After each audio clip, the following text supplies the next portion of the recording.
నమస్తే. శ్రీ పరంజ్యోతి అద్భుతం. ఇది హర్యానాలోని అంబాలాకు చెందిన హర్ష్ ట్రెహాన్ గారి అద్భుతం. నేను నా శ్రీ పరంజ్యోతిచే అనుగ్రహించబడ్డాను.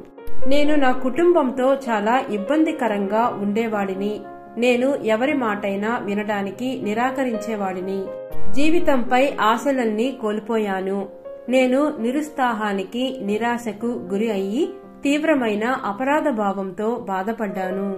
కానీ 74,000 ముక్తి మోక్ష ప్రక్రియల తర్వాత నా జీవితం మారిపోయింది. ఈ ప్రక్రియలు చాలా అంతర్గత నిశ్శబ్దాన్ని తీసుకువచ్చాయి. వారు నాకు ఆత్మ పరిశీలనతో సహాయం చేశారు మరియు ఇతరుల భావాల పట్ల సున్నితత్వం వైపు నన్ను తీసుకెళ్లారు.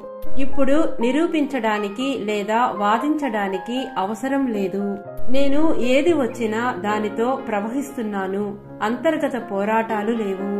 నా భార్యతో నా సంబంధం ఇప్పుడు ప్రేమ, పరస్పర గౌరవం మరియు స్నేహపూర్వకంగా ఉంది. శ్రీ పరంజ్యోతి ఉనికిని నేను చాలా శక్తివంతంగా భావిస్తున్నాను. ఇప్పుడు సంపదకు, ఆనందానికి లోటు లేదు. మేము ఒక కుటుంబం వలె యుద్ధం నుండి శాంతికి రూపాంతరం చెందాము.